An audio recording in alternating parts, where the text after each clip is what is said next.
You know, there's something about the way life changes because sometimes your entire life starts shifting before you even realize it's happening. And I think that's honestly what happened to me. I mean, if somebody would have told me years ago that I would one day be sitting here talking about Ifa, Orun, death, consciousness, destiny, right? I genuinely would have laughed. Not because I was against it. I just knew absolutely nothing about it, right? Any of this. Nothing. Zero. I didn't grow up around it. I didn't come from a lineage. Nobody in my family was sitting down teaching me about Odu or Ori or Egun or what any of these things even meant, right? At one point in my life, those words had absolutely no meaning to me. And somehow, life still brought me here. My name is Sebastian.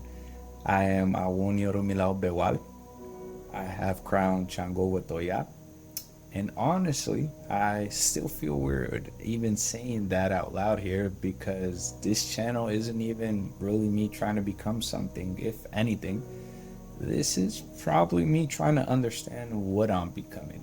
I'm young, young in age, young in Ifa, young in experience. And maybe that's exactly why I felt that, the need to start documenting this now before understanding becomes polished. Before memory starts rewriting the process, before I forget what it actually felt like to enter this path with questions instead of certainty. Because that's what really changed my life. Questions, not answers. Questions. I think people underestimate how dangerous a real question can become once it enters your mind. Because a real question changes the way you observe reality. And eventually, you stop seeing life the same way.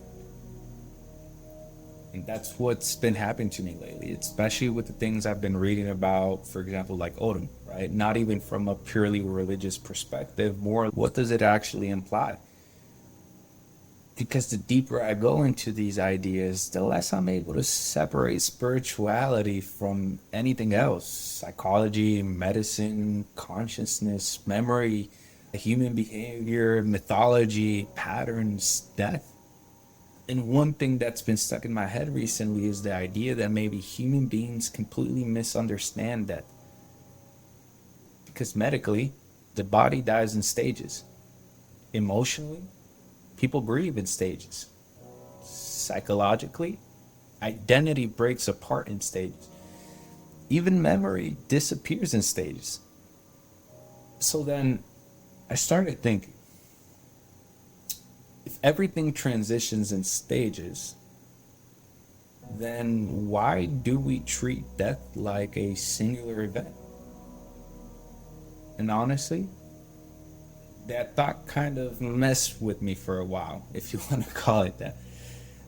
Because then I started realizing maybe life itself works the same way. Maybe people don't become different overnight either. Maybe transformation itself happens in layers, slowly, quietly, and almost even invisibly, until one day you actually look back and realize an old version of yourself no longer exists. And maybe that's why so many spiritual systems talk about rebirth while people are still alive. I don't know. And honestly, I think I'm becoming more comfortable saying that. I don't know. Because one thing this path has been teaching me is humility. Real humility. Not performance humility. Not what I call fake modesty. Actual humility. The kind that comes when you realize existence is infinitely deeper than human language.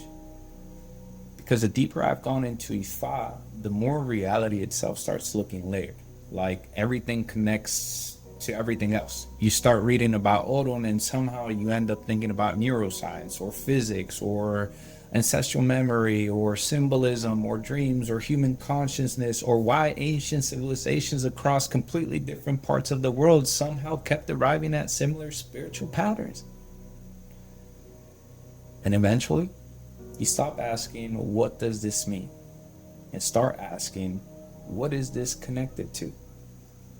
That's the part I don't think people talk about enough. The patterns, how mythology, psychology, religion, science, ritual all seem to keep touching the same invisible architecture from different angles.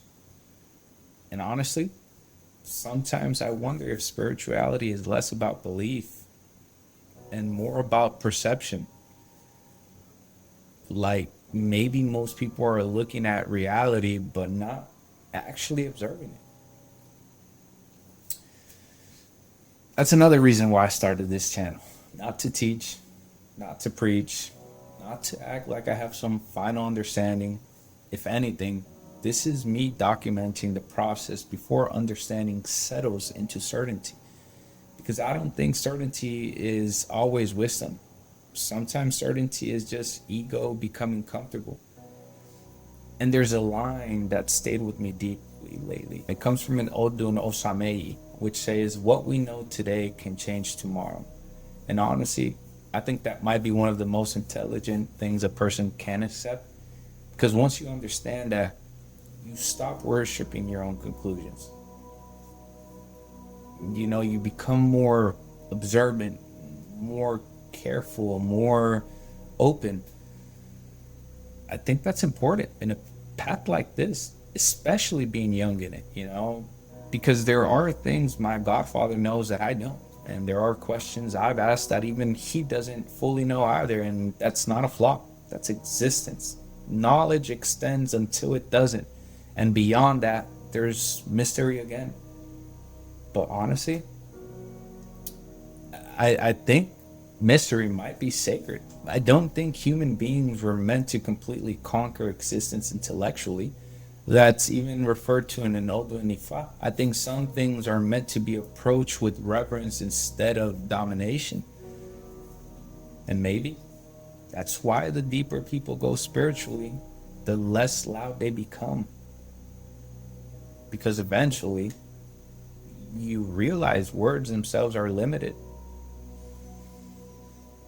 You know, I don't really know what this channel becomes yet. I just know I needed somewhere to document this process honestly. You know, the books, the thoughts, the questions, the contradictions, the moments where something suddenly connects in your mind and changes the way you see reality. And who knows, maybe years from now, I'll come back to this video and realize this version of me already disappeared too. Maybe this version of me is already dying slowly into another version I haven't met yet. And honestly, maybe that's what growth actually is. You know, a series of small deaths people call transformation. So I guess the question I leave with this is this. If identity changes, understanding changes, belief changes, memory changes, and consciousness itself seems to move in layers, then what exactly remains constant inside a human being?